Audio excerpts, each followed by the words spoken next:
Maintenant, je vous propose un tout petit florilège, hein, c'est pas du tout un grand florilège ambitieux, comme je me propose de le faire par ailleurs sur l'ecclésiologie orthodoxe contre l'écuménisme, mais je vous propose un mini florilège, on va dire, pour réfléchir à ces questions d'indéfectibilité et d'infaillibilité de l'Église.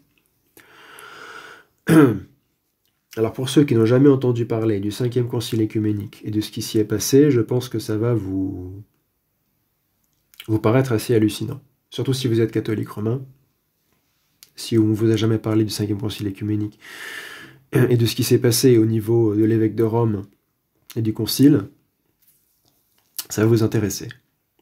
Parce que souvent, les gens entendent de l'histoire d'Honorius et le 6e concile, mais moins souvent l'histoire de Vigile de Rome et du 5e concile, alors qu'en fait c'est encore plus intéressant, puisqu'il s'agit d'un évêque qui, de son vivant, est jugé par le concile et suspendu de ses fonctions par le concile. On verra que tous les détails de cette histoire, tous les détails de ce 5e concile écuménique et des sessions 7 et 8 en particulier, non, session 2 aussi, session 2 et 7 et 8 en particulier, et la session 8 contient le décret du concile, c'est pour ça que c'est dans Alberigo d'ailleurs. Si vous regardez les sources en bas, Alberigo, les conciles écuméniques, les décrets de Nicée à la 35, c'est dans le décret du 5e concile écuménique, qui est Constantinople II, qui condamne les 3 chapitres, que tout ce que je vais citer est contenu. Donc ça fait partie du magistère de l'Église, même pour les catholiques romains, a priori. Mais vous allez voir, ça contredit Vatican, malheureusement. Donc ça va être un des grands exemples, pour moi, de contradiction magistérielle flagrante entre le magistère de l'Église authentique, les 7 ou 8 saints conciles écuméniques et leur respect dans l'Église orthodoxe, et le magistère catholique romain par la suite, et ce qu'il en fait. On verra qu'il y a même un passage qui a été édulcoré et adouci dans les éditions catholiques romaines des Actes, qui est restauré par Richard Price, qui est ma deuxième source en bas, hein, qui a publié une traduction complète des Actes en anglais très récemment, là c'est la deuxième édition 2012, The Act of the Council of Constantinople of 553. Il restitue la leçon originale d'une phrase qui est primordiale en fait. Enfin, l'argument tient toujours même sans cette phrase, mais cette phrase originale que restitue Price, elle est priceless, si j'ose faire cette blague. C'est fait partie des choses pour lesquelles on doit saluer ce travail colossal que fait Richard Price dans ses analyses et ses traductions en anglais des actes complets des conciles écuméniques. On a vraiment de la chance de pouvoir avoir accès à ces travaux et ces publications récentes. Et c'est pas encore terminé. Avec l'aide de Dieu, on en aura d'autres. On vit vraiment une époque où on peut accéder aux actes des conciles, même si on ne connaît pas très bien le grec et le latin. Si on comprend l'anglais, hop, on va lire Price et on a quasiment tout pour l'instant. Il nous manque juste le 6e concile écuménique et il y a un volume sur le concile de Constantinople de 879 présidé par Saint Photios, ça serait une bonne chose aussi.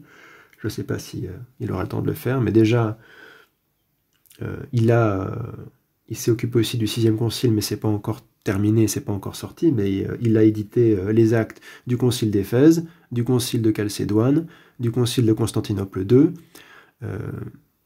et du concile de Nicée II, et par ailleurs du concile du Latran de 649 et du pseudo-concile de Constantinople de 869, dont on parlera juste après. Donc énormément de choses. C'est déjà très précieux. Bref, j'arrête ma petite digression. Concentrez-vous. Pour moi, c'est un des meilleurs arguments contre le catholicisme romain à partir des conciles écuméniques. C'est tous ces passages qui vont suivre, compris dans leur contexte en particulier.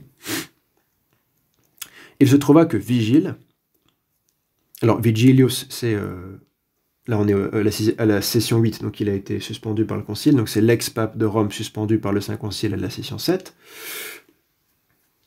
qui finalement restera ensuite évêque de Rome, mais pas très longtemps, parce qu'il va mourir pendant son voyage de retour à Rome. Là il est à Constantinople. C'est parce que le concile l'a destitué à la session 7 que là, il est juste appelé vigile. Vous ne trouverez jamais un évêque de Rome appelé simplement par son prénom dans les actes d'un concile écuménique, parce que ce serait complètement contre les règles de la bienséance. On dit toujours le très saint pape de l'Église de l'ancienne Rome, des expressions comme ça dans les conciles écuméniques, que c'est l'expression que les Grecs préfèrent utiliser, hein. The Most Holy Pope of Elder Rome. Puisque Constantinople est né à Romi, ils disent toujours parler à Romi, l'ancienne Rome, pour préciser de quelle Rome on parle. Puisqu'il y a deux Roms dans l'état d'esprit des orientaux. Donc ici, on n'a que le prénom parce qu'il a été destitué. Il a été suspendu de ses fonctions. Donc il est appelé juste Vigile. Il n'est même plus évêque, encore moins de Rome. Donc il se trouva que Vigile séjournait dans cette cité impériale, Constantinople, et aurait dû avoir pris part à tout ce qui alors était débattu au sujet de ces 3 chapitres.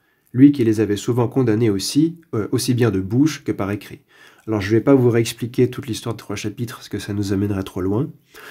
Tout simplement, c'est un ensemble de 3 textes qui a soulevé toute une controverse. Est-ce qu'il faut les condamner ou pas les condamner? Et Vigile, l'empereur Justinien était d'avis qu'il fallait les condamner pour le bien de l'Église, et Vigile était assez d'accord là-dessus. Donc il les avait aussi condamnés de bouche et par écrit. Il avait écrit un Iudicatum, un texte qu'il avait envoyé aux autres évêques, en particulier en Occident, mais sans doute pas seulement en Occident, où d'ailleurs il condamnait déjà ces 3 chapitres. Plus tard, il accepta également par écrit d'assister au concile et de traiter de ces 3 chapitres en commun avec nous, hein, tous les évêques réunis au concile, donc ce concile de Constantinople II, réuni en 553. Au milieu du VIe siècle. Una nobiscum, en commun avec nous, afin que nous puissions tous promulguer en commun une définition en conformité avec la foi droite. Ut definitio communiter ab omnibus nobis prebeatur fidei recte conveniens.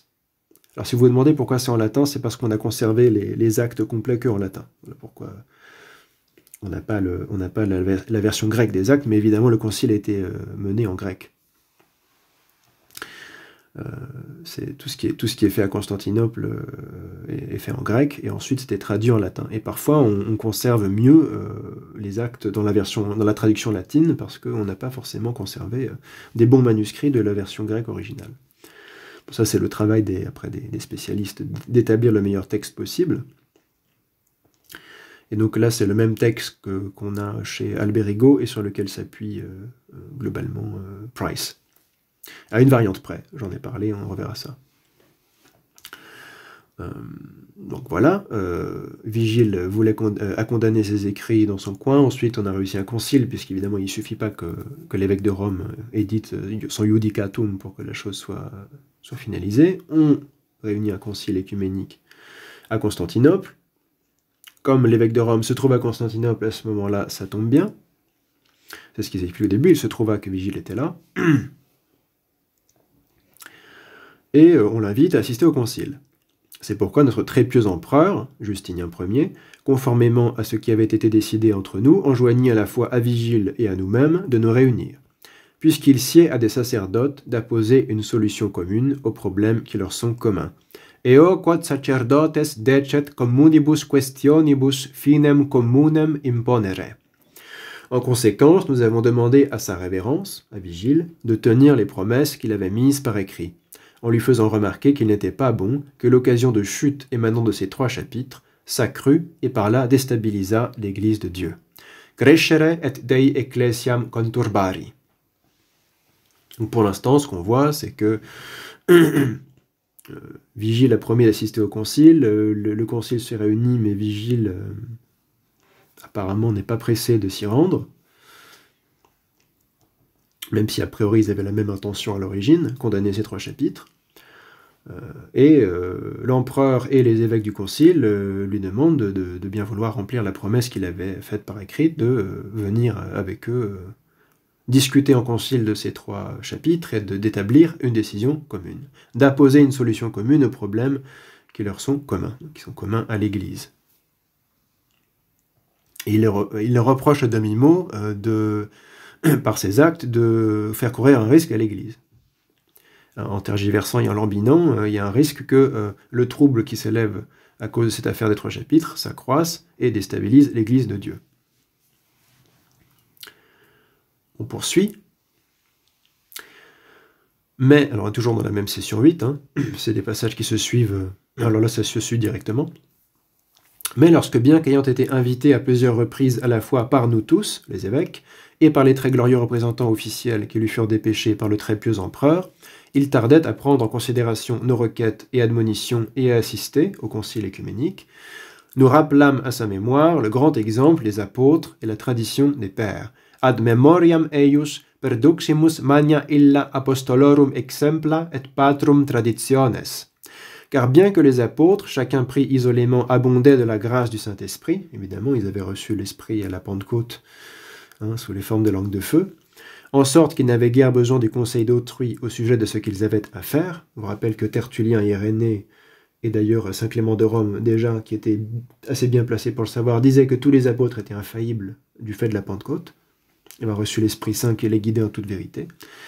Ils n'eurent toutefois aucune envie de trancher d'une autre façon la question qui s'était élevée. Non tamen aliter voluerunt de eo quod movebatur definire, à savoir si les gentils devaient être circoncis, qu'en se réunissant d'abord tous ensemble, priusquam communiter congregati, afin que chacun puisse confirmer, devant les autres, ses propres déclarations par les témoignages des divines Écritures.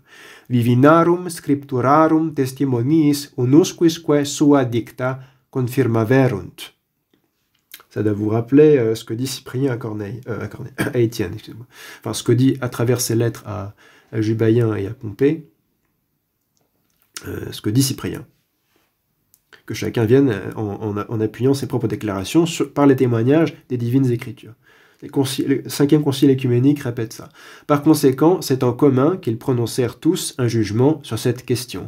Communiter de eo sententiam protulerunt. Écrivant aux gentils et affirmant dans leurs déclarations, il a paru bon au Saint-Esprit et à nous. Visum est spiritui sancto et nobis, etc. Après, il cite la phrase en entier, Actes des Apôtres, chapitre 15, 25 et 28, 29. Très important, on voit que devant le fait que Vigile tarde à se rendre au concile, il essaie de gagner du temps. Alors, en contexte, pourquoi il tarde? Parce qu'en fait, il y a tellement de récriminations en Occident contre l'idée de condamner ces 3 chapitres, pour des tas de raisons qu'on ne va pas aborder maintenant, ce sera trop long et trop compliqué. C'est tellement impopulaire en Occident, cette décision de condamner les 3 chapitres, mais que lui-même a validé en écrivant son Judicatum, qu'il hésite en fait, et il se fait persuader par ses propres co-évêques d'Occident de ne pas faire ça, finalement, de ne pas condamner ces 3 chapitres.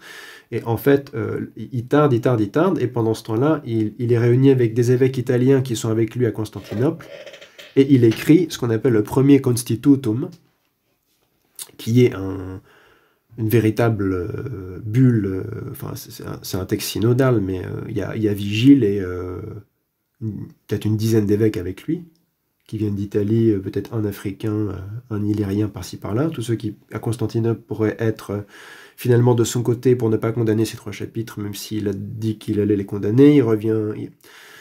Il y a un tel soulèvement contre cette décision, même si elle vient de Rome, par ailleurs. C'est le premier fait intéressant de cette controverse. L'évêque de Rome publie une décision et beaucoup d'évêques disent non, mais c'est n'importe quoi. Il ne faut pas faire ça, c'est contraire au concile de Chalcédoine, soi-disant, etc. Et donc Vigile dit, peut-être que je ne vais pas aller jusqu'au bout, parce que ça a l'air de vraiment être un facteur de division dans ma juridiction d'Occident, là. Et donc il réunit ce petit contre-synode, alors qu'il y a le concile écuménique qui a lieu à ce moment-là à Constantinople, avec des centaines d'évêques, vraiment beaucoup d'évêques. Et eux, alors lui, il s'inquiète, parce que comme il y a beaucoup plus d'évêques orientaux que d'occidentaux, évidemment, il se dit, à tous les coups, ils vont condamner les 3 chapitres, alors que moi, j'ai plus envie de le faire. Et donc, il écrit son Constitutum, où il dit qu'il condamne quiconque prétendrait condamner les 3 chapitres. Il condamne ce qu'il voulait faire avant. Et il présente ça comme une décision définitive de l'évêque de Rome. On va voir ce qui arrive ensuite. Toujours à la session 8 du 5e concile écuménique. Ça continue exactement ce qu'on vient de lire. De même, les saints-pères, Sancti Patres, qui se sont réunis à divers moments lors des 4 saints conciles, Nicée, Constantinople I, Éphèse et Chalcédoine, ont suivi l'antique exemple des apôtres et ont décrété en commun au sujet des hérésies et des problèmes qui s'étaient élevés. Antiquis exemplis utentes, communiter de exortis heresibus et questionibus disposuerunt.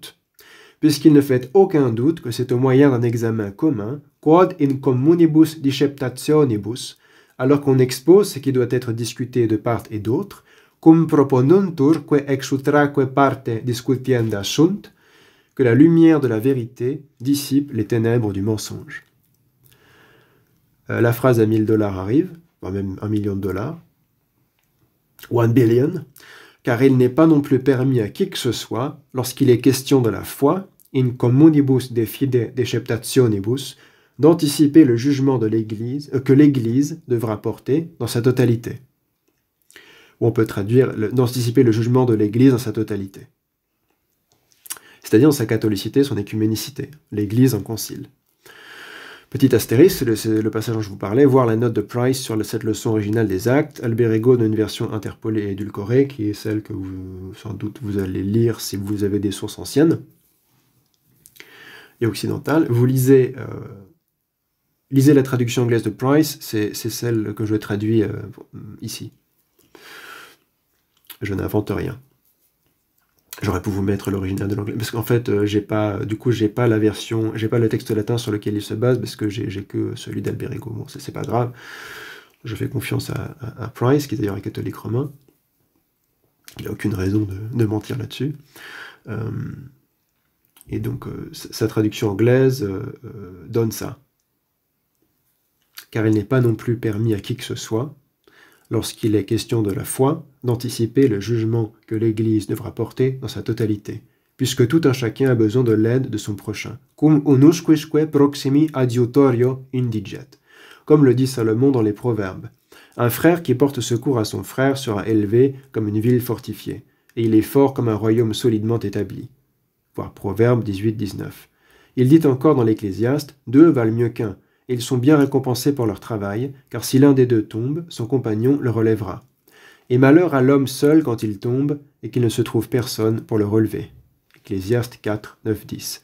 Et encore, même si un seul homme cherche à l'emporter, 2 hommes lui tiendront tête, et une corde triple ne se brise pas facilement. Ecclésiaste 4, 12. Et le Seigneur lui-même dit, « En vérité, je vous le dis, si 2 d'entre vous s'accordent sur la terre au sujet de quelque demande que ce soit, cela vous sera accordé par mon Père qui est dans les cieux. Car là où 2 ou 3 sont réunis en mon nom, je suis présent au milieu d'eux. » Matthieu 18, 19, 20. C'est très important, cette phrase est aussi un fondement de la conciliarité. C'est pas seulement acte 15, c'est cette phrase du Christ. Aux apôtres, là où 2 ou 3 sont réunis en mon nom, je suis présent au milieu d'eux. Ça veut dire que le Christ n'est pas présent juste dans un successeur de un apôtre en particulier. Il est présent au milieu de 2 ou 3 apôtres ou successeurs des apôtres, réunis en son nom, avec tout ce que ça suppose, hein, l'unité de l'esprit, de l'âme, l'intention droite, l'intention de défendre la foi, etc., de remplir cette fonction épiscopale. Là où 2 ou 3 évêques qui sont les successeurs des apôtres sont réunis en mon nom, dans le bon état d'esprit, dans la fidélité, dans la foi, etc., je suis présent au milieu d'eux. Alors que la vision catholique romaine de l'infaillibilité pontificale et de l'indéfectibilité de l'Église par la chair de Pierre seul, finalement, nécessiterait une autre phrase du Christ, qui est là où le successeur de Pierre est présent et que d'autres sont réunis autour de lui, et potentiellement, décorativement mais potentiellement, je suis présent. Mais non, il dit 2 ou 3 réunis en mon nom, vous les apôtres, et ceux qui vont vous succéder, comme l'ont toujours compris les pères de l'Église, je suis présent au milieu d'eux. Rappelez-vous l'interprétation que saint Cyprien donne de cette phrase dans le De Unitate Ecclesiae, on a déjà vu ça, qui est d'ailleurs réfute complètement l'interprétation de Vatican II, qui est complètement hérétique, mais c'est une autre histoire, on en a déjà parlé. Mais ça réfute aussi Vatican I. C'est ça qui est très fort dans cette réflexion de saint Cyprien et du 5e concile écuménique, sur ce passage des Écritures. C'est que ça réfute Vatican I, qui voudrait faire résider cette présence finalement charismatique de la source de l'infaillibilité qu'est le Christ lui-même dans le successeur de Pierre, qui serait seulement l'évêque de Rome, et Vatican II, qui veut faire de cette phrase une espèce de fondement de l'écuménisme. Que les deux ou trois ne seraient même plus des apôtres, des successeurs des apôtres, ou même plus des vrais chrétiens, membres de l'Église du corps du Christ, mais n'importe qui se donne le nom de chrétien. Tu vois, si n'importe qui ouvre une Bible et dit « Ah, j'aime bien cette phrase de Jésus, je crois en lui », hop, il ferait partie de cette promesse du Christ. Évidemment, c'est pas du tout la lecture patristique traditionnelle de ce passage qui s'adresse à l'Église, au corps du Christ lui-même, et pas à n'importe quel groupuscule. Là, c'est le passage clé, mais vous allez voir que pour la réflexion sur l'infaillibilité, ça continue. Elle est très important, ce décret de la session 8. C'est la dernière session du concile, donc c'est vraiment ce que Price appelle le verdict. Il traduit, c'est la lecture du verdict qui fait un résumé de tout ce que le concile a fait, et ensuite les canons du concile, et la condamnation des 3 chapitres, et la condamnation de Théodore de Mopsueste, etc. C'est vraiment ce qu'on pourrait appeler l'oros du concile, c'est le verdict, et c'est pour ça que c'est dans les décrets d'Alberigo d'ailleurs, sinon ça n'aurait pas de sens. Il a pris que ce texte-là, issu du concile, comme décret du concile. Mais si vous voulez les actes en entier, c'est-à-dire pas que ce décret-là, c'est le livre de Price qu'il faut se procurer. Dans la même session, tenue sans Vigile, parce que Vigile, pendant tout ce temps-là, en fait, il n'a jamais rejoint le concile, il va se repentir que par la suite. Là, il vient d'être déposé par le concile, mais parce que justement, il a refusé, on lui a dit plusieurs reprises de venir assister au concile, il a refusé, donc il a été déposé. C'est exactement ce qui est arrivé à Nestorius et Dioscore, par ailleurs. Nestorius de Constantinople, pourquoi il est déposé? Parce qu'il a refusé de venir... il a refusé les invitations de venir au concile d'Éphèse. Quand on refuse 3 fois une invitation à un concile où on doit être jugé, on est déposé. Et c'est ce qui arrive à Dioscore au concile de Chalcédoine aussi. Et c'est important, c'est ce qui arrive à Vigile aussi. Même si Price dit qu'il est plutôt suspendu que déposé, c'est de faire des petites distinctions comme ça, mais le fait que le concile l'appelle le très saint pape de l'ancienne Rome pendant toutes ses premières sessions, mais qu'à partir du moment où, à la session 7, ils acceptent la décision de le suspendre de ses fonctions, il l'appelle juste Vigilius, juste son prénom, ça signifie, et ils disent qu'ils retirent son nom des diptyques, ils arrêtent de le commémorer, ça signifie que pour le concile, il n'est plus l'évêque de Rome. C'est ce qu'on appelle une... Alors, mais ça peut être une suspension si on veut, c'est-à-dire que ils ont attendu avant de prononcer officiellement et solennellement sa déposition, parce qu'ils espéraient que Vigile allait changer d'avis, en entendant dire qu'il a été suspendu par le concile. Mais le fait qu'il lui enlève ses titres d'évêque de Rome montre que pour eux, il n'est plus, il est redevenu un laïc en fait. Il s'appelle juste Vigilius. De la même manière que ça arrive à Nestorius dans les actes du concile d'Éphèse, il est appelé sa béatitude, le très saint archevêque de Constantinople, etc., pendant tout le concile, jusqu'au moment où il est déposé. Et une fois qu'il est déposé, on l'appelle Nestorius, haï de Dieu. Tout d'un coup, on passe de sa sainteté, le très auguste archevêque de Constantinople, à cet hérétique Nestorius que tout le monde déteste. C'est ce qui arrive à Dioscore au concile de Chalcédoine. Donc, je vous donne ces points de comparaison pour voir à quel point ce serait frauduleux et fallacieux de faire croire que ce qui arrive à Vigile, le 5e concile, un truc exceptionnel et qui montre que le concile ne le dépose pas vraiment, alors que on a tous les signes qui sont les mêmes que ce qui arrive à Nestorius et à Dioscore. Simplement, ça ne va pas finalement jusqu'au bout parce que Vigile se repent et revient sur sa décision d'interdire de condamner les 3 chapitres. C'est ce que j'ai mis en note, là, on verra ça. Allons-y. Donc, session tenue sans Vigile, dont le nom a été retiré des diptyques. Les diptyques, c'est les papiers dans lesquels, donc on dit diptyque parce qu'il y a les vivants d'un côté et les morts de l'autre, les commémorations qu'on fait à la liturgie. Et donc, quand on commémore les évêques avec qui on est en communion, il y a leur nom dans les diptyques. Donc, quand on retire un nom des diptyques, ça veut dire qu'on n'est plus en communion avec cette personne, ou qui n'est plus évêque. Alors je souligne que la session dit qu'il retire le nom de vigile et diptyque tout en restant en communion avec le siège de Rome, mais c'est exactement ce qui se passe aussi dans le cas de Nestorius et de Dioscore. Donc là-dessus, Price essaye de faire une sorte de distinction qui sauverait le catholicisme romain, mais ça ne tient pas vraiment debout, parce que c'est évident que le concile œcuménique reste en communion avec le siège de Rome, c'est-à-dire avec l'église de Rome, les prêtres, les diacres, tous ceux qui constituent l'église de Rome en plus de leur évêque, de la même manière que quand Nestorius est déposé, le concile d'Éphèse reste en communion avec l'église de Constantinople. C'est pas une excommunication du siège, ça n'a aucun sens. Et quand Dioscore est déposé à Chalcédoine, le concile envoie aussi une lettre au clergé d'Alexandrie pour le dire, voilà, on a déposé Dioscore, maintenant vous pouvez élire un nouvel évêque d'Alexandrie. Donc il reste en communion avec le siège d'Alexandrie, c'est logique. Et c'est la même chose que dit le concile de Constantinople II. On a suspendu Vigile, mais on reste en communion avec Rome. C'est pour des raisons évidentes, c'est que ça n'a pas de sens de couper la communion de toute l'église de Rome et de risquer que ça soit un schisme avec tout l'Occident, alors que c'est juste à Vigile qu'ils ont des choses à reprocher. Parce qu'il a refusé de se rendre au concile auquel il avait promis de se rendre. Donc c'est intéressant parce que c'est la même situation conciliaire que Nestorius à Éphèse et que Dioscore à Chalcédoine. Donc tous ceux qui disent, regardez, Constantinople a failli puisque Nestorius a été condamné comme hérétique à Éphèse, et il y a des évêques de Jérusalem qui ont failli, qui ont été condamnés, il y a des évêques d'Alexandrie, Dioscore, qui ont été déposés et condamnés, donc tous ces sièges ont été entachés d'hérésie, etc. Oui, c'est exactement pour la même raison que Vigile est condamné au 5e concile œcuménique, donc on devrait en conclure, selon ce raisonnement, que le siège de Rome a été entaché aussi.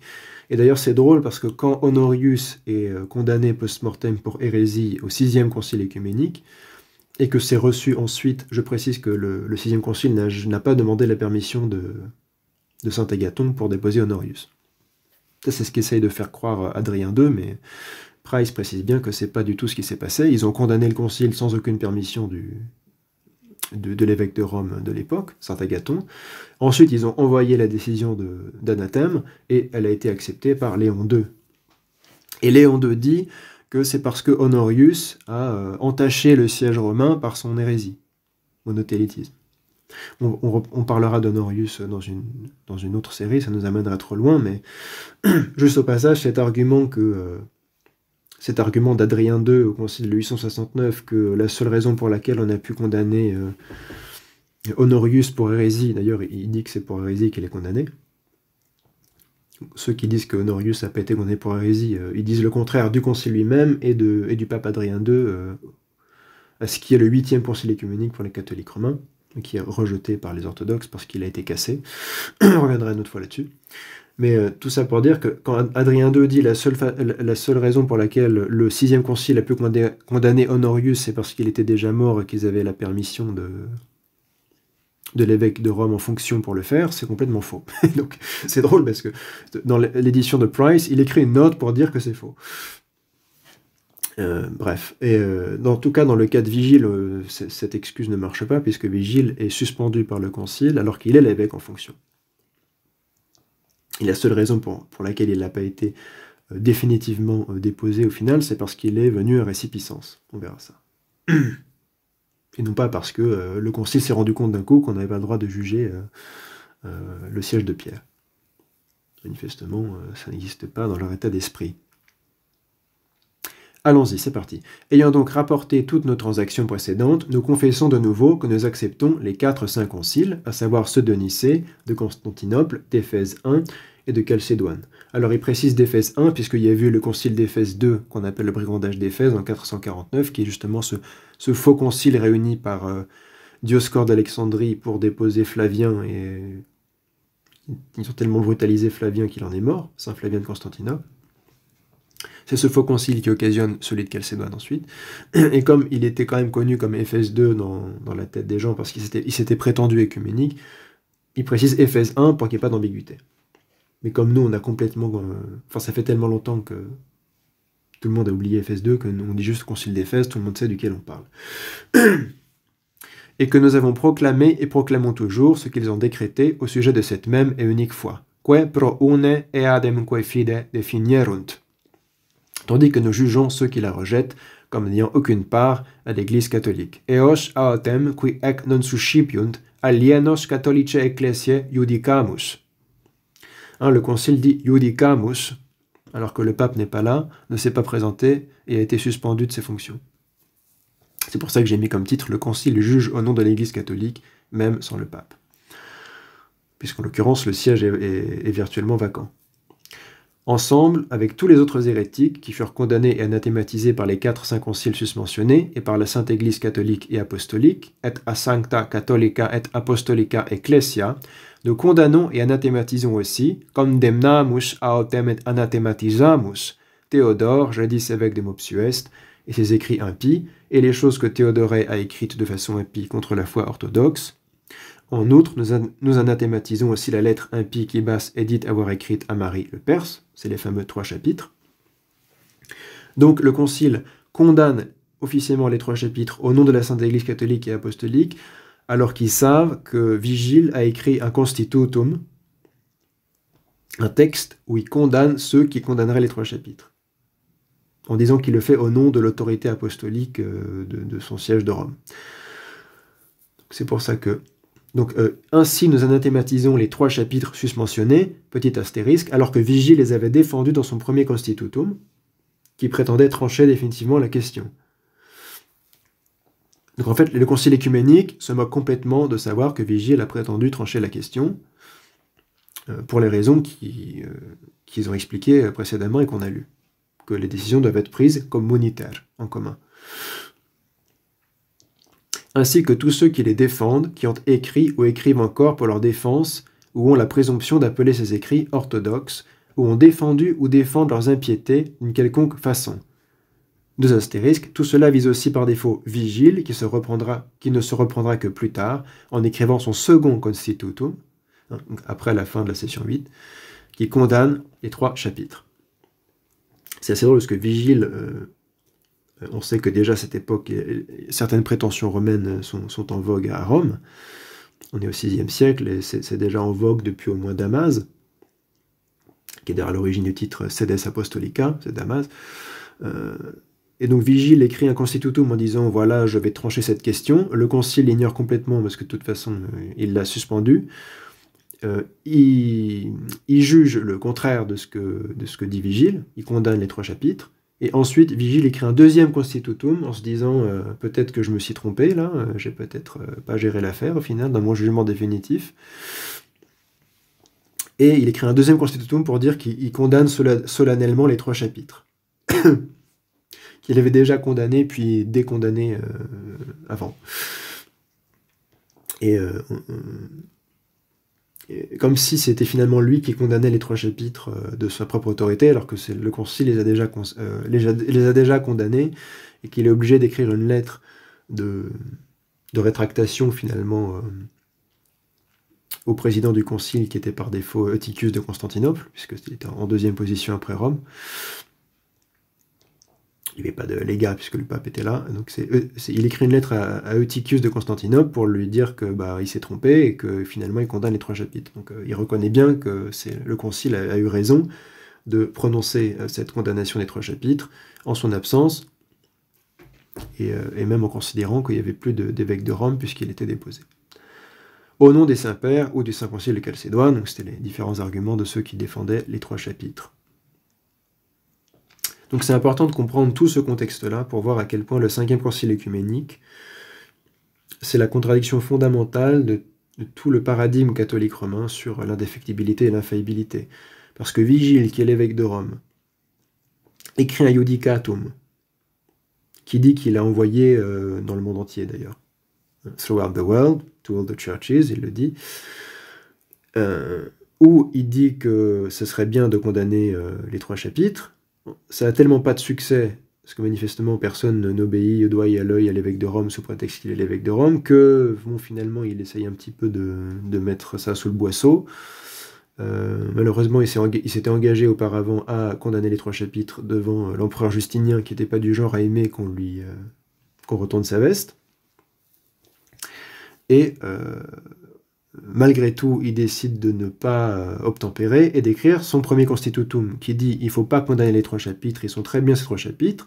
Donc il défend les 3 chapitres comme orthodoxes, ce qui est exactement ce que condamne le décret du 5e concile écuménique, ayant dit juste avant que Vigile avait refusé de venir au concile, et que ça mettait en danger l'Église, et que c'est contraire à la conciliarité et à la collégialité et à son rôle d'évêque, et qu'après, sans Vigile, il condamne les 3 chapitres, alors que Vigile a écrit un décret qui dit que les chapitres sont orthodoxes et qu'il ne faut pas les condamner. Et ensuite, Vigile ayant été suspendu par le concile écuménique, envoie une lettre d'excuse où il se rétracte en disant qu'il a été influencé par le diable, d'ailleurs. Bon, j'ai pas le temps j'ai pas le temps de l'inclure dans la diapositive, mais on y reviendra sans doute à l'occasion. Il dit, voilà, Satan, le diable m'a influencé à faire n'importe quoi, et les proches autour de moi, a influencé les proches autour de moi à me faire tergiverser et changer d'avis. Maintenant, je vois que les 3 chapitres sont condamnables, et je les condamne. Et ensuite, il écrit son 2e constitutum, où il dit qu'il condamne les 3 chapitres. Voilà tout le contexte. En termes d'indéfectibilité, d'infaillibilité, on peut mieux faire. Et c'est vraiment des trucs où je pense que les critères de l'ex cathedra, si ça existait à l'époque, bon, s'appliquent largement, puisque lisez vous-même les Constituta, ils sont inclus dans la traduction de Price. C'est clairement l'évêque de Rome qui prétend trancher une question dogmatique pour toute l'Église.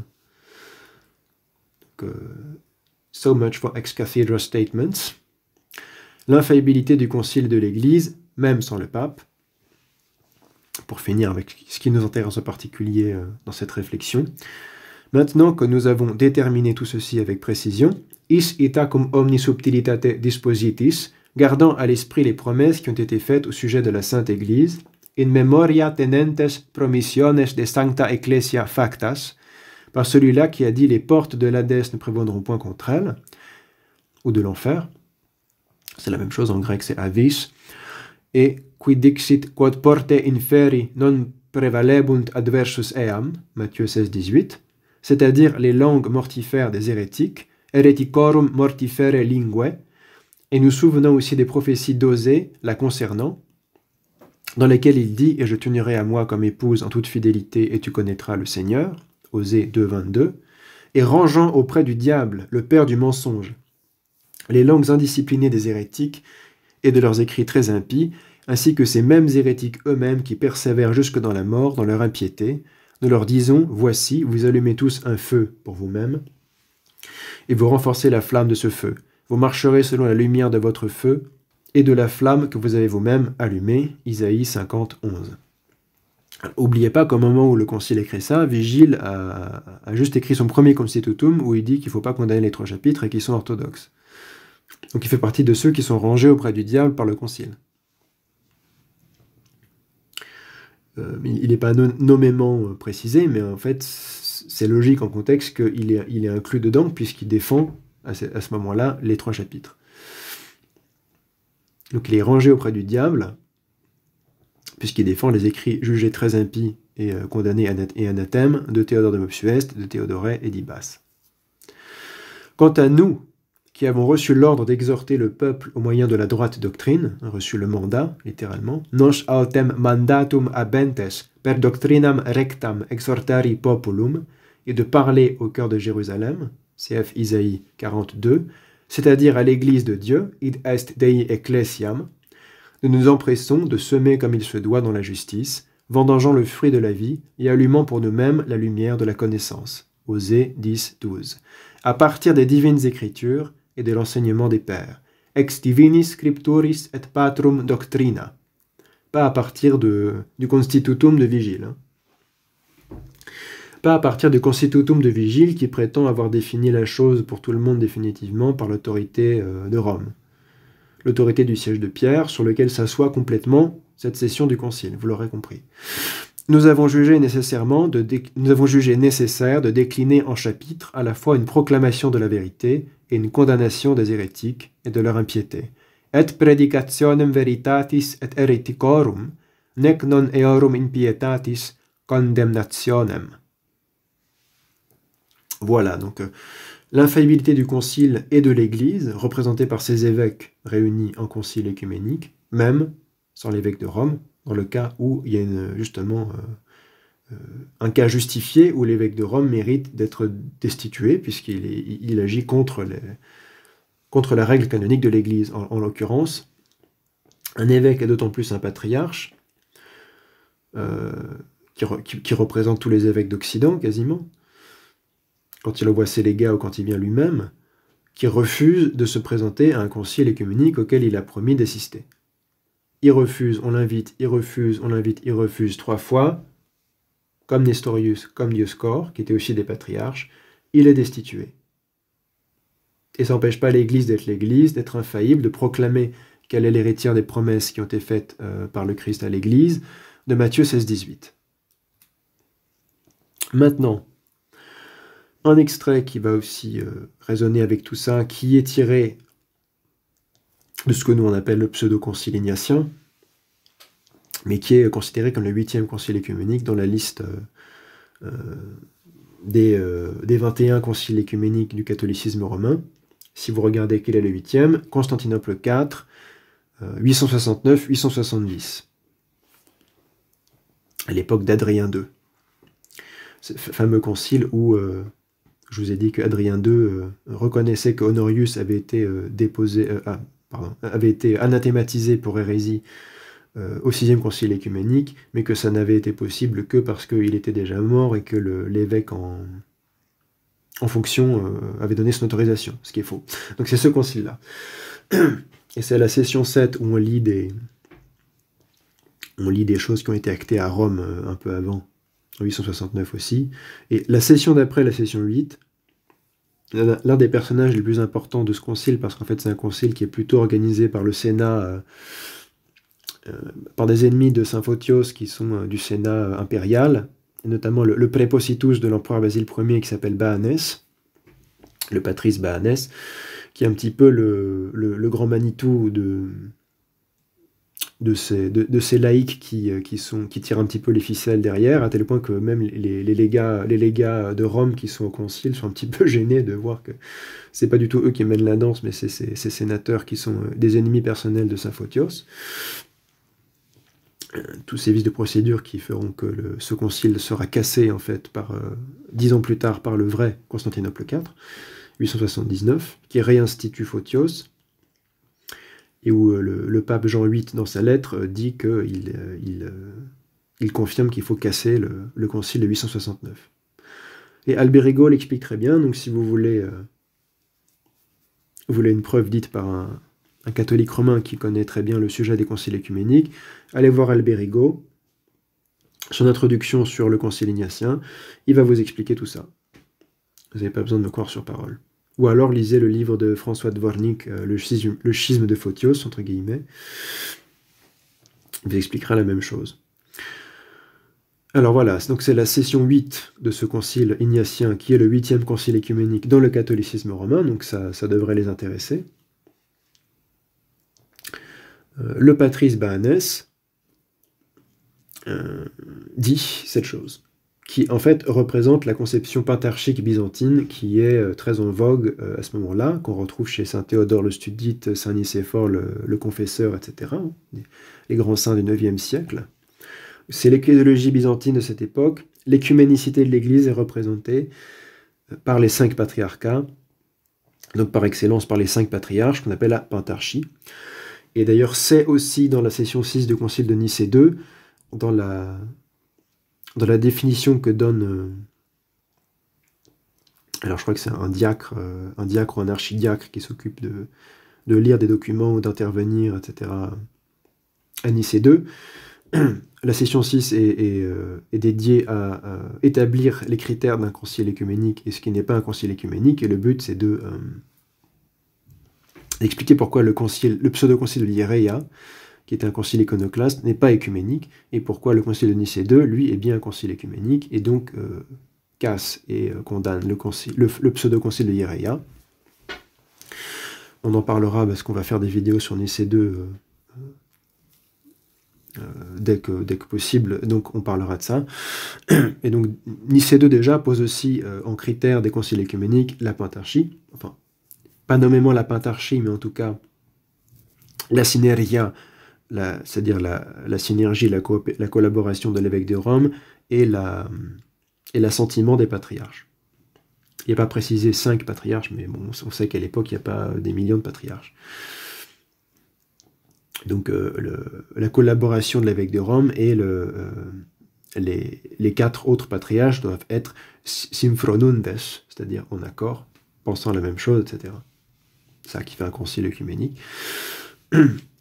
Donc là, on est juste un siècle après, un peu moins d'un siècle après Nicée II, et c'est toujours la vision des orientaux, évidemment.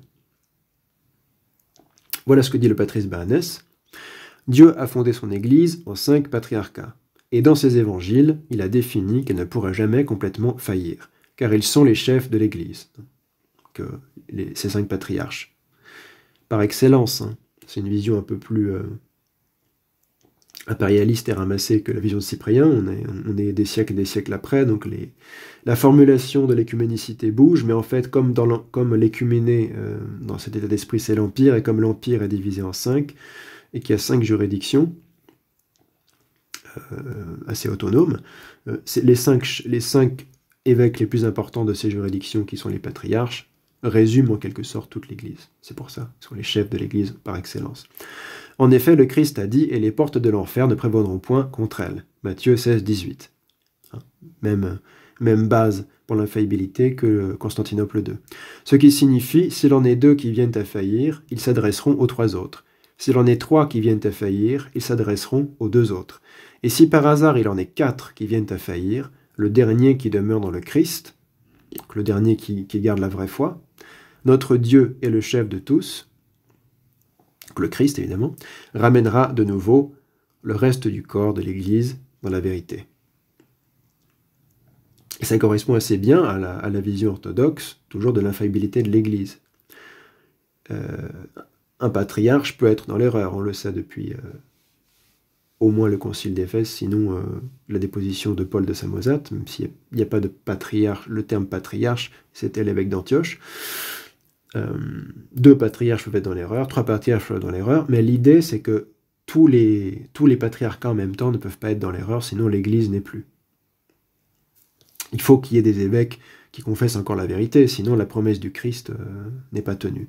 Or, les promesses du Christ sont forcément tenues, donc il y a toujours une partie de l'épiscopat. D'ailleurs, même si tous les patriarches tombent dans l'hérésie, ça ne veut pas dire que tous les évêques avec eux tombent dans l'hérésie. Il y a toujours des évêques qui résistent, qui confessent la vérité. C'est le cas même pendant les grandes crises ariennes, même pendant les grandes crises monothélites, même pendant les grandes crises iconoclastes, il y a toujours une partie de l'Église qui n'était pas tombée dans l'hérésie. Ça démontre par l'histoire que l'Église est infaillible d'ailleurs. Et du point de vue orthodoxe, ça fonctionne comme ça. On a toutes ces églises locales, certaines peuvent tomber dans l'hérésie, mais il y en a toujours qui restent, grâce à l'action du Saint-Esprit, par la synergie des saints évêques, des grands saints, des saints moines, etc. Pensez à tout ce qu'a fait Saint Maxime le Confesseur lors de la crise monothélite, etc. Même lui qui n'est pas évêque, pourtant, par sa synergie particulièrement forte avec Dieu, il a joué un grand rôle et il a su réunir, faire tout son possible auprès des évêques pour condamner le monothélisme. C'est le fameux concile du Latran en 649. En tout cas, c'est cette idée que il y a toujours une partie de l'Église dans la vérité. C'est pas forcément Rome d'ailleurs. Le patrice Baanès dit pas si tout le monde tombe dans l'erreur, il reste que Rome pour avoir la vérité. Parfois ça a été le cas, parfois ça n'a pas forcément été le cas. On pourrait donner plusieurs exemples, mais bon. Par exemple, là, on vient de voir un exemple très simple, à Constantinople V, quand, si vous croyez en l'autorité des conciles œcuméniques et à la vérité, à l'infaillibilité de leurs décrets, quand Vigile de Rome a écrit son premier Constitutum il était tombé dans l'hérésie, puisqu'il soutenait que les 3 chapitres étaient orthodoxes, alors que le concile a condamné cette idée et anathématisé ceux qui disaient une telle chose, et qu'ensuite Vigile a dit « vous avez raison », et a écrit un deuxième décret pour dire que le concile avait raison finalement, même s'il ne va pas le présenter comme ça, parce que ça ne serait pas très bon pour son standing, il va juste dire qu'il condamne aussi les 3 chapitres. Eh bien, pendant tout ce temps où Vigile n'avait pas encore écrit son deuxième Constitutum et n'était pas revenu sur sa décision avant ça, eh ben, il était déchu, il était dans l'hérésie, et il était condamné par le 5e Concile œcuménique. Un exemple parmi d'autres, où ce n'est pas Rome qui avait gardé la vérité sur cette question. Ou alors on remet en cause le jugement du Concile œcuménique, alors choisissez la position que vous préférez. Pareil, si vous dites que Honorius n'était pas hérétique, vous remettez en cause le jugement du 6e Concile œcuménique qui a été reçu par Rome, qui a été accepté par Léon II et par l'Église de Rome, dans ces textes, même dans ces textes que les prêtres devaient lire, Liber Diurnus, jusqu'au XIe siècle, il y avait Honorius hérétique, qu'il fallait condamner comme hérétique. Et le Concile de Nicée II, dans ses canons, place Honorius parmi les hérétiques, et ce concile-ci, ignatien, de 869, qui est le 8e œcuménique pour les catholiques romains, place aussi Honorius dans les hérétiques, dans son décret final. Donc si vous dites qu'Honorius n'est pas hérétique, n'était pas tombé dans le monothélisme, et qu'il n'a pas été justement condamné, vous dites l'inverse du 6e concile œcuménique, du 7e concile œcuménique, et pour les catholiques romains, du 8e concile œcuménique. Et de tous les papes pendant ce temps-là, de Léon II et de Hadrien II. Je ne sais pas si c'est la meilleure position pour vous. C'est pour ça que les plus intelligents diront « Ah non, mais moi je pense comme Hadrien II, Honorius était hérétique et il était justement condamné, mais c'était possible uniquement parce qu'ils avaient la permission d'Agathon, sauf que malheureusement, c'est pas vrai. Le concile n'avait pas la permission d'Agathon. Dans la lettre qu'Agathon envoie au concile, il n'y a pas Honorius parmi le nom des personnes que Rome anathématise. Il y a tous les autres, mais il n'y a pas Honorius. C'est le concile qui condamne Honorius de sa propre autorité. Il condamne tous ceux qui sont déjà mentionnés par Agathon dans sa lettre, et Honorius, en disant qu'il est coupé de l'Église catholique. C'est-à-dire, même si c'est post-mortem, ça veut dire qu'on le retire des diptyques, on ne va pas prier pour lui, il est anathème, il est hors de l'Église catholique. Condamnation post-mortem, comme pour Théodore de Mopsueste, comme pour Origène, etc. Et d'ailleurs, ça fait partie de la confession de foi et du décret du 5e concile œcuménique aussi, que les condamnations pour hérésie post-mortem sont légitimes. Donc si vous pensez que les condamnations post-mortem pour hérésie sont illégitimes, vous pensez contrairement au décret du 5e concile œcuménique. Donc encore une fois, je vous appelle à ne pas penser ainsi, et à considérer que les condamnations d'Origène en 543, qui sont reprises en 553 au 5e concile, sont légitimes. La condamnation parce qu'en plus le cœur du 5e concile, c'est la condamnation des 3 chapitres, et de Théodore de Mopsueste personnellement. Donc, Théodore de Mopsueste, il est condamné personnellement, anathématisé personnellement, et c'est à cause de cette... et c'est pour justifier cette décision-là que le concile réunit tout un tas de documents pendant ces sessions pour montrer, à partir de Saint Augustin notamment et d'autres, qu'on peut condamner post-mortem des hérétiques. C'est la raison principale pour laquelle le nom d'Augustin est mentionné au 5e concile, avec le fait que Vigile cite Augustin dans sa lettre d'excuse pour dire que comme Augustin s'est rétracté, il est vertueux de se rétracter quand on a tort. Exemple qui s'applique à lui-même. Mais sinon, voilà, les témoignages d'Augustin, ça va être les témoignages d'Augustin cités au 5e concile. C'est pour ça qu'il apparaît dans la liste des saints-pères du concile. C'est pour dire qu'on peut condamner post-mortem des hérétiques. Donc, voilà, les catholiques romains ont 2 réponses avec Honorius, c'est-à-dire il n'était pas hérétique, mais c'est contraire aux décisions des 5 conciles œcuméniques et à ce qu'ont accepté les papes de Rome. Après, ils peuvent dire il est hérétique, mais il était condamné seulement parce qu'il y avait la permission de Rome à l'époque, mais c'est pas vrai non plus. Rome a accepté l'anathème fait accompli. Donc il reste que la vérité, que le 6e concile a anathématisé. Oui, il y avait la 3e option, oh mais c'est pas bien, on n'a pas le droit d'anathématiser quelqu'un post-mortem, c'est contraire à ce que dit le 5e concile œcuménique, donc c'est pas bon non plus. Il reste que la vérité, que le 6e concile œcuménique a anathématisé Honorius, justement, légitimement, pour hérésie, post-mortem, de sa seule autorité, sans permission de Rome, en espérant évidemment que Rome allait l'accepter, puisque ça fait toujours partie des conditions de l'écuménicité que ça soit reçu. Mais les légats ont signé, les légats romains ont signé, et Léon II ensuite a accepté, et Rome a reçu. Donc Rome a accepté qu'un concile de sa propre autorité condamne Honorius, contrairement à ce que dit Adrien II plus tard. J'ai fini ma grande digression, mais c'est des points qui sont importants parce qu'on entend beaucoup de faux arguments, de gens ramener ces excuses qui sont complètement contraires à la tradition de l'Église et ne s'en rendent pas compte parce qu'ils n'ont jamais lu les actes des conciles. Et je pense que si la plupart des catholiques romains, avant d'émettre une opinion sur Honorius, lisaient, bon, évidemment c'est accessible qu'en fragments pour l'instant en anglais, il n'y a pas encore les éditions complètes qu'on attend, mais juste en lisant les fragments et les larges extraits qui sont traduits en anglais, qui sont en libre accès sur New Advent, le site catholique romain, vous allez sur New Advent, lisez les larges extraits qui sont traduits en anglais des actes du 6e concile, et regardez par vous-même ce que dit le 6e concile œcuménique. Je pense que c'est important de lire les textes. Et une fois qu'on a lu ces textes, c'est pas pour rien que Baronius prétendait que les textes étaient interpolés et faux. Hein. C'est parce que quand on lit ces textes, on se dit c'est pas possible qu'on puisse croire que l'Église de Rome est indéfectible et infaillible, ou aussi qu'on ne peut pas juger le premier siège.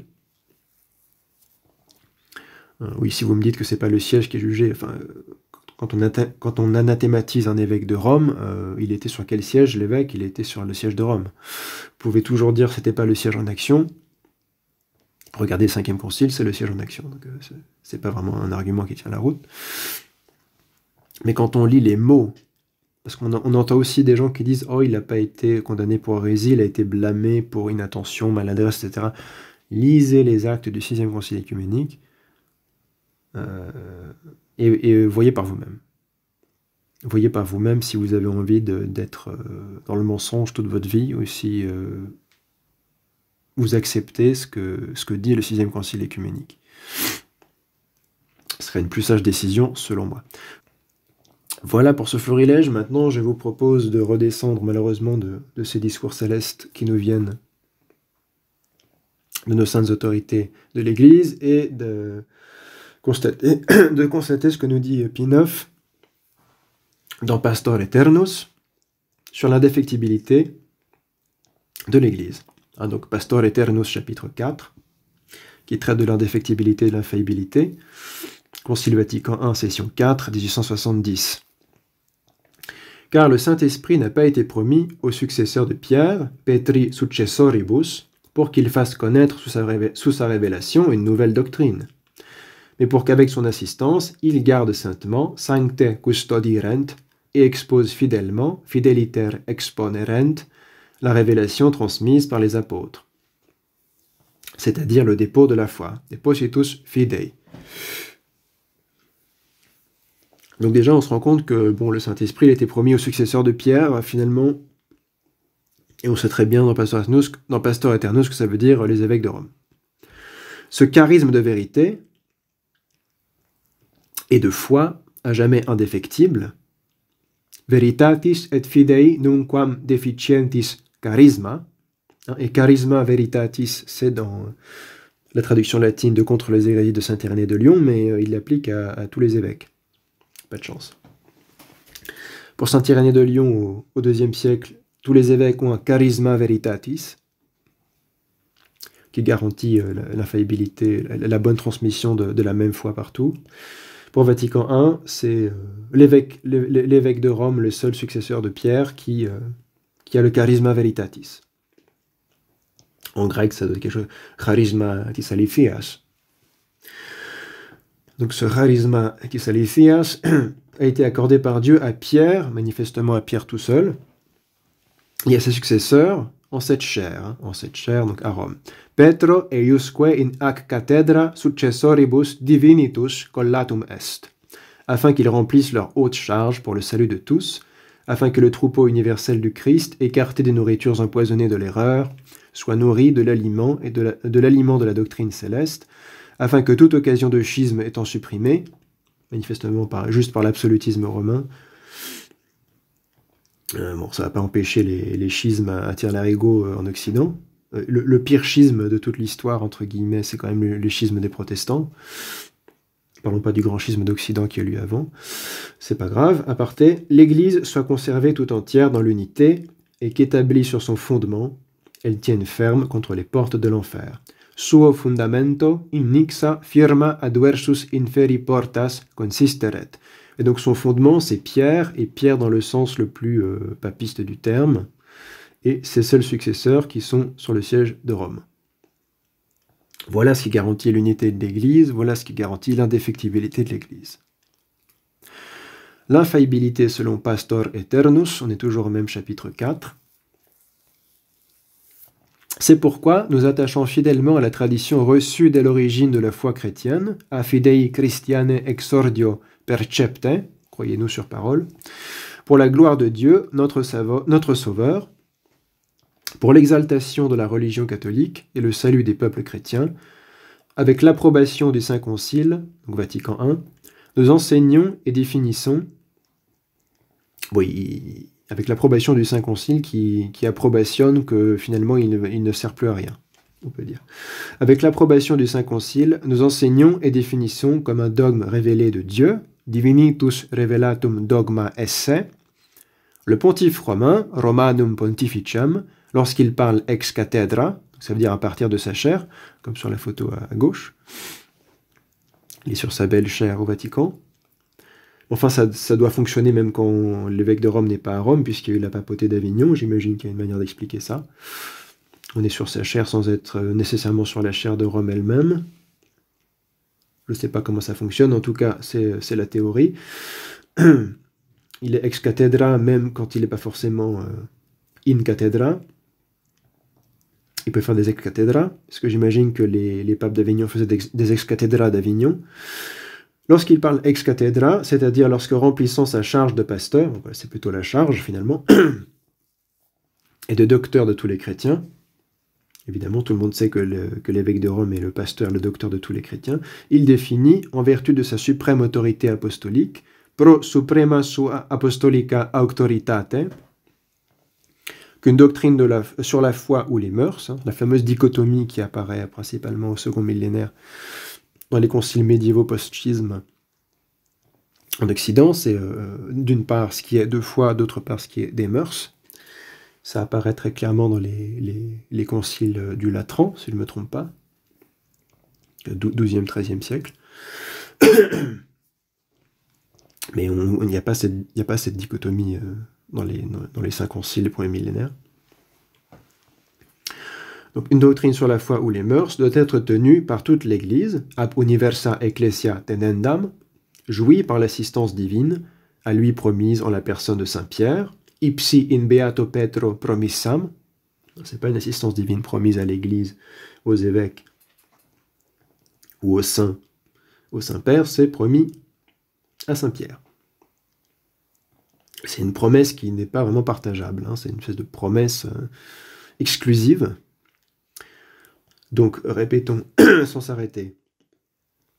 Le pontife romain, lorsqu'il parle ex cathedra, c'est-à-dire lorsque remplissant sa charge de pasteur et de docteur de tous les chrétiens, il définit, en vertu de sa suprême autorité apostolique, qu'une doctrine sur la foi ou les mœurs doit être tenue par toute l'Église, jouie par l'assistance divine à lui promise en la personne de Saint Pierre, ou du bienheureux Pierre, de cette infaillibilité, ea infallibilitate, dont le divin Rédempteur a voulu que fût pourvue son Église, lorsqu'elle définit la doctrine sur la foi et les mœurs. Voilà la définition, la fameuse définition de l'infaillibilité pontificale de Vatican I. Par conséquent, ces définitions du pontife romain sont irréformables par elles-mêmes et non en vertu du consentement de l'Église. Romani pontificis definitiones ex sese non autem ex consensu ecclesiae irréformabiles esse.